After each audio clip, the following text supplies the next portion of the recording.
What do you think of when you think of the Civil War? Which battle do you remember as being the most memorable? Probably Gettysburg, right? Well, there was another city that actually was the key to winning the Civil War. Let's go down that road. Hello, faithful people. I'm Orlean. I'm Gary. We are enjoying life in our tiny house on wheels as we travel to warmer climates. Yes, we are from Wisconsin. That's our home state. We live full-time in a 180 square foot fifth wheel, and we travel. And right now had cold weather chasing us all the way from Wisconsin because we left the end of October. If you're new to our channel, welcome. Hope you subscribe by hitting that red button down below. And welcome back to any of those of you who have been following us for a while.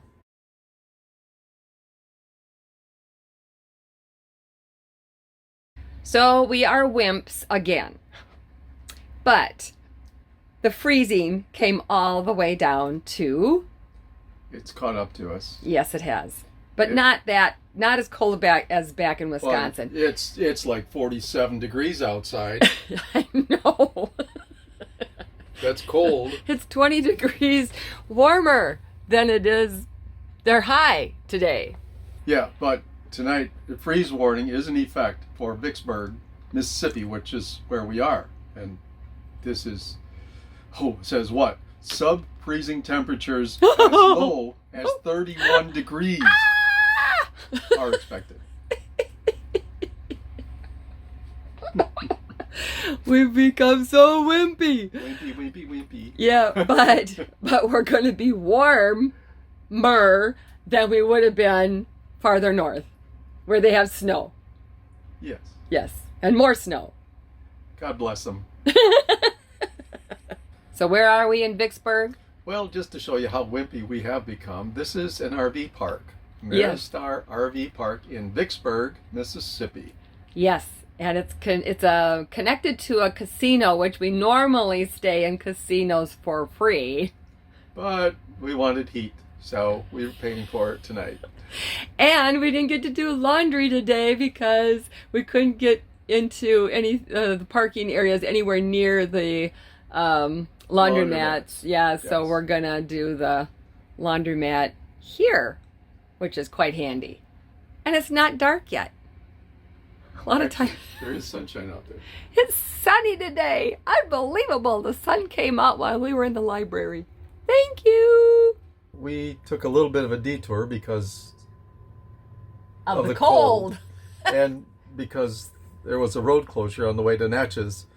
So we turned and went towards Vicksburg, Mississippi. Yep. If you ever go to Mississippi, first of all, it's a really cool state. We had never been here before, so that was really neat to be able to experience that. There has been a lot of flooding, a lot of rain. And the Natchez Trace Parkway, which is a 2-lane road, scenic road, that goes through, starts in Alabama and it ends in Natchez, Mississippi. And part of it was closed the day that we wanted to go there. We assume it was because of flooding. There's other places that you can get on the road, and we knew that. So we went to Vicksburg. Had not been there before, and boy, the history we learned there. So in case you fell asleep during American history, the things we have learned since we've been on the road, way better than a textbook. Anyway, when you think of the Civil War, you think of, right away, Gettysburg. Everybody always talks about Gettysburg. That was a 3-day siege. But it was actually Vicksburg, that was the key city to victory for either side. So what was the Civil War actually about? Let's do a really quick refresher. The war started over states' rights, the rights of the southern states to follow their laws and regulations, their way of life as they chose. The North wanted to have a stronger federal government and asserted their rights, and a greater moral issue of freedom for those who were being held in slavery in the South. So we're not going to go through an entire history lesson here. What we highly recommend is that instead, if you ever have a chance and you're in Mississippi, go to Vicksburg and go to the Vicksburg National Military Park. And it has wonderful displays and a film that you make sure you watch the movie. I think it's like a 10 or 12-minute movie that explains the whole thing. And then you can go and drive through, even with an RV behind you, you can drive through the park and you can read the plaques. You can see what's inscribed on the statues and everything. And you see the battle fields, the cannons in place, the trenches that were dug. Where the battles actually were fought and people gave their lives. Yep. So it's a very impressive, very moving, and just something that we highly recommend you do. We are not going to take you through the entire park. We'll explain at the end of the video why. But we want you to know that there are over 1,300 monuments in the park. And some of the smaller memorials are dedicated to individuals, mostly officers. And the larger ones are for military units. And there were several of those for each of the states that were involved. And then the largest ones are the memorials of the states that had troops at Vicksburg dedicated to all military units from that state. And one of the bigger ones, actually the biggest one in the whole park, was from Illinois. And Gary served as a pastor at a church in Illinois for 5 years. So Illinois is still near and dear to our hearts too. We're going to show you the Illinois one and we're going to show you the Wisconsin one in the video. So we're going to take you there to the Vicksburg National Military Park.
Peaceful here now,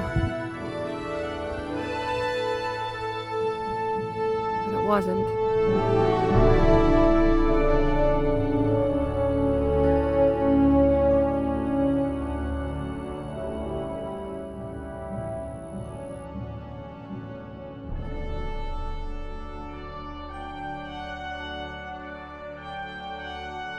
The Union siege of Vicksburg was successful because of places like this. At Battery de Goyler, the Union Army concentrated its cannon. Confederates spread theirs out. When a Confederate cannon fired, many Union guys replied, knocking out the enemy gun. Confederate General Pemberton moved his artillery back. Without the threat of enemy shells, Union troops dug toward the Confederate lines. Battery de Goyler continued to pound Confederate fortifications and troops. After 47 days, weakened Confederates were forced to surrender.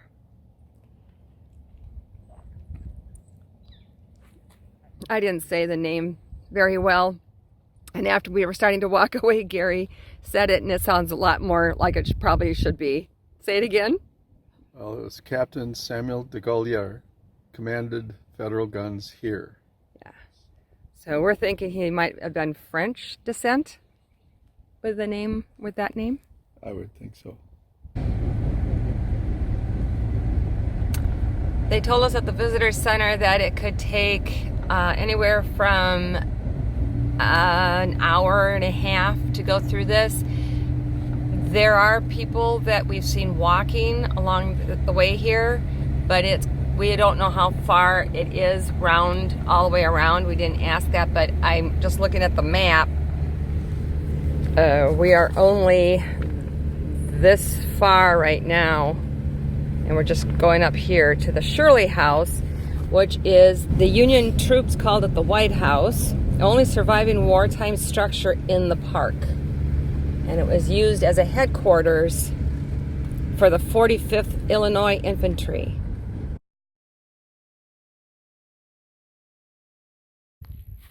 Art that honors. Just how important was Vicksburg to the war and to those who fought here? Look around and you'll see. Hundreds of markers, plaques, and memorials tell the story of sacrifice and dedication and celebrate the spirit of reconciliation between former enemies. The Illinois State Memorial, dedicated in 1906, cost over $190,000. That's more than $4.6 million in today's dollars. And I don't know when they wrote that. It could be significantly more now.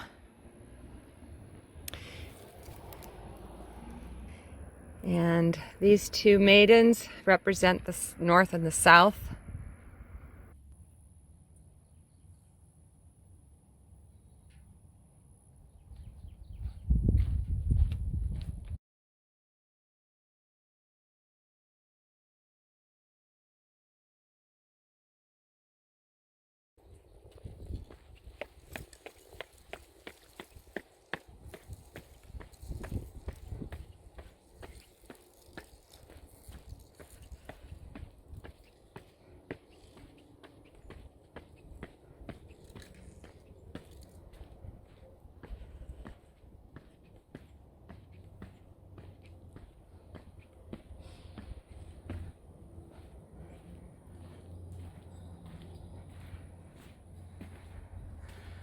Oh, wow.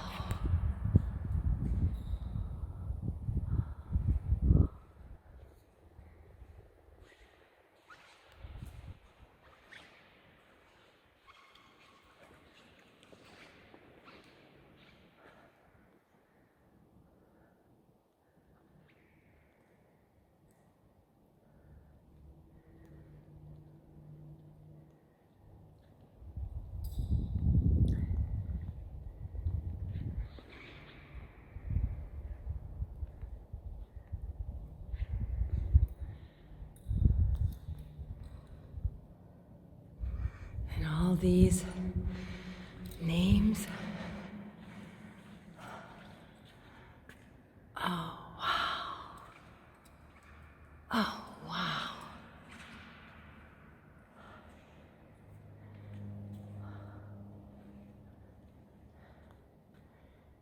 It goes all the way around.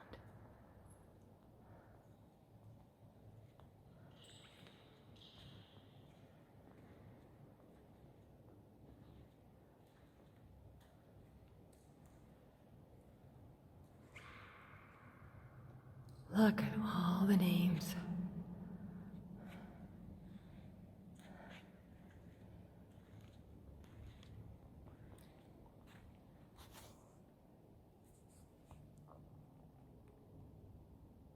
All throughout the park, they have the different states and who is all involved here as memorials. All of the Wisconsin ones are brown granite. This is the 2nd Brigade, 6th Division, 17th Corps, 14th Infantry at this one. 17th Infantry over here. And this is the Wisconsin Memorial.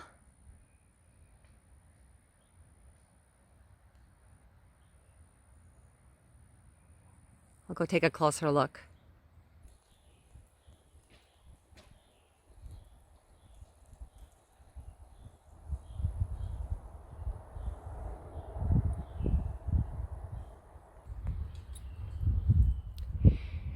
This memorial is dedicated in grateful remembrance of the faithful service, unselfish devotion, and exalted patriotism of Wisconsin soldiers engaged in the campaign and siege of Vicksburg, March 29th through July 4th, 1863.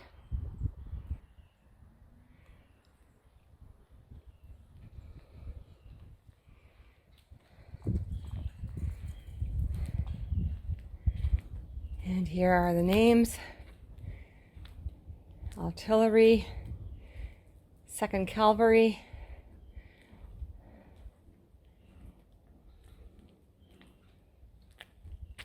(33rd) Infantry. Look at the names. 29th Infantry. And it goes all around.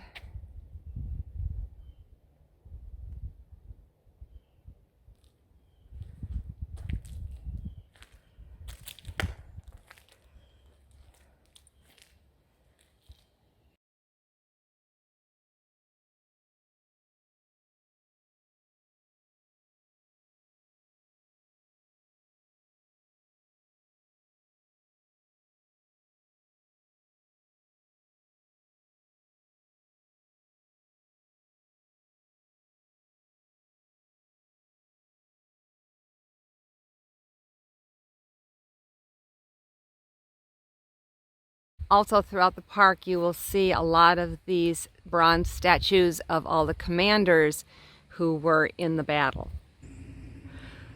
Also around the park you find these blue signs with the white letters, and they talk about the different battles that took place and what all happened at that particular spot and who the commanders were for each of those.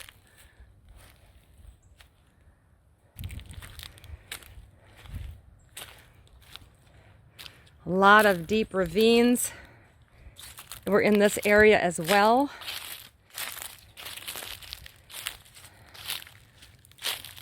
Where the soldiers were able to take protection. This goes way deeper than what it probably looks like on camera. On May 19th, 1863, the 55th Illinois Infantry was pinned down by enemy fire and running out of ammunition.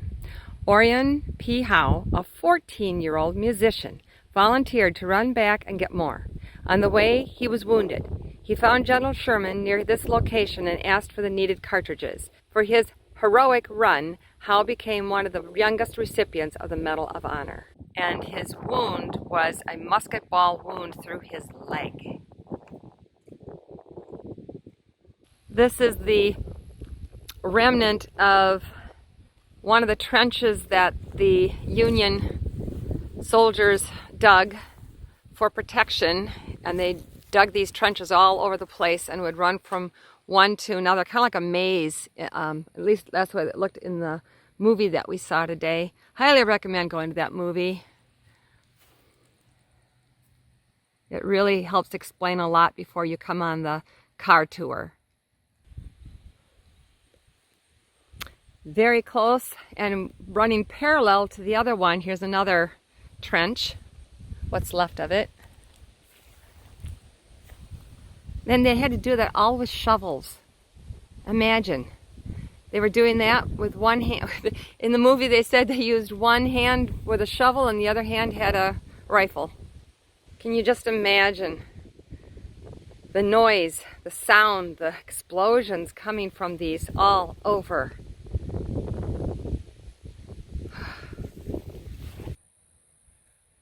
See those blue markers all through here.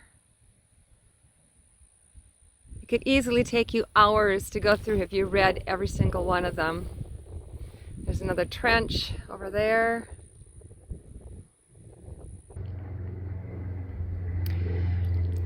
By early 1863, white recruits had slowed to a trickle. The Union Army desperately needed more men. Creating black regiments brought an infusion of new soldiers, helping the North keep a numerical advantage over the South and win the war. These soldiers were among the first formally enslaved men to join the Union Army.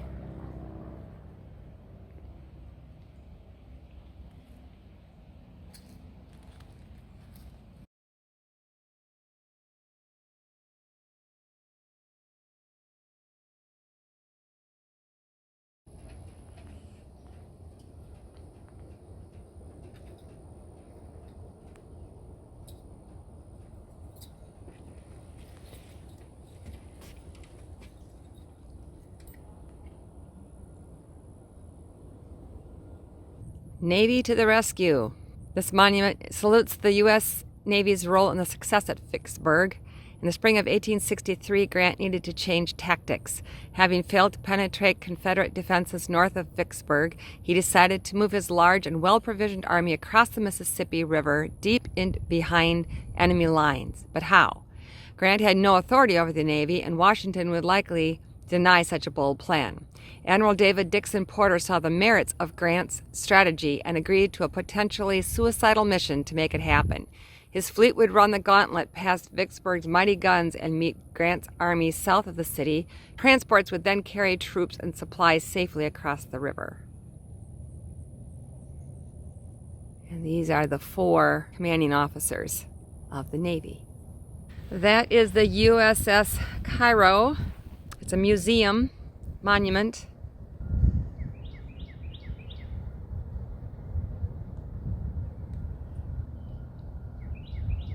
We'll go down and get a closer look.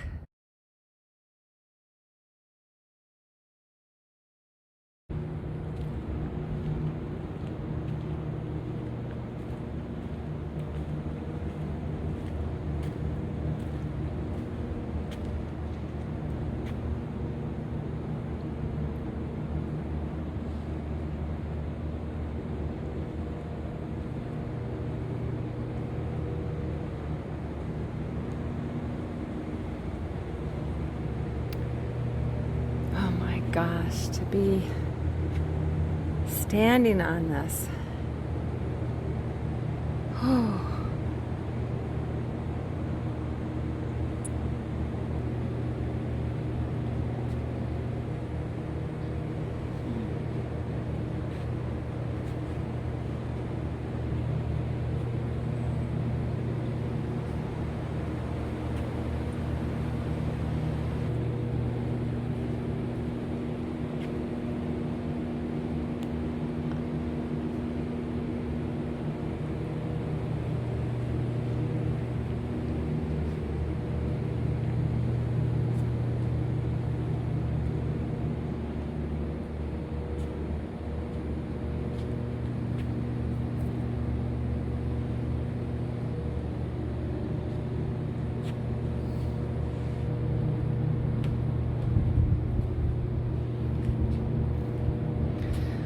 The Cairo sank, but no one died. That's amazing. There were 158 crew members.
On a lot of these signs, they have these for mobile phones, cell phones, and then you can listen to that history. Gives you the URL and goes to YouTube. Ah. And then it'll play that particular part of the story. That's cool. Technology. This is the National Cemetery.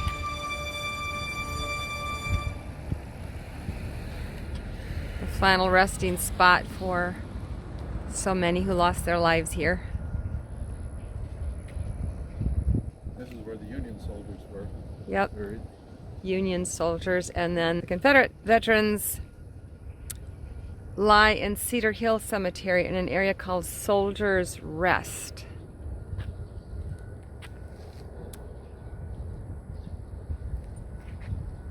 So the significance of Vicksburg was that it took place with the city and the whole city of Vicksburg. So I'm going to just show you really quick what we did. We took this trail, it started here at the Visitor Center. We went to, that's where we saw the movie before we went on the tour. And then we went through the arch and we went and followed all this all the way up into here. Oh, getting blurry. All the way up into here. We went up in here, turned around, came back, and we kept going up here. Here's where the USS Cairo Museum is, and the National Cemetery. And then what we did wrong was when we came to this point right here, it was kind of confusing about what we were supposed to do, so we went straight ahead instead of taking this road and going here and finishing the tour. So what you've seen in this video is only a little more than half the battlefield. Because then it also goes down in this part here, too. And if you can see all the different states that were involved, and there's a lot of the Confederate things. You know how I mentioned the blue with the white letters with the markers that gave the story of what was happening everywhere? Well, they had red ones too. But we didn't see as many of those because most of this was about the battles of the Union. So here is the Cedar Hill Cemetery for the Confederate section, and we probably would have seen it from this road here. It's called Confederate Avenue. And then there were some other places along here that we maybe would have seen more of that. Here's the Kentucky Confederate Monument. But we did go straight ahead and we came into kind of a scenic area here, and we got to see the old courthouse museum, and right across from it is the new courthouse.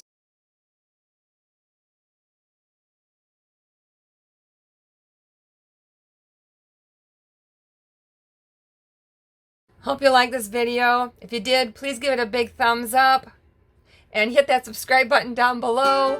And then next to it, a bell's gonna pop up. Ring that bell and you'll be notified every time a new video comes up. Check out our Facebook page, Roads of Faith, for more things.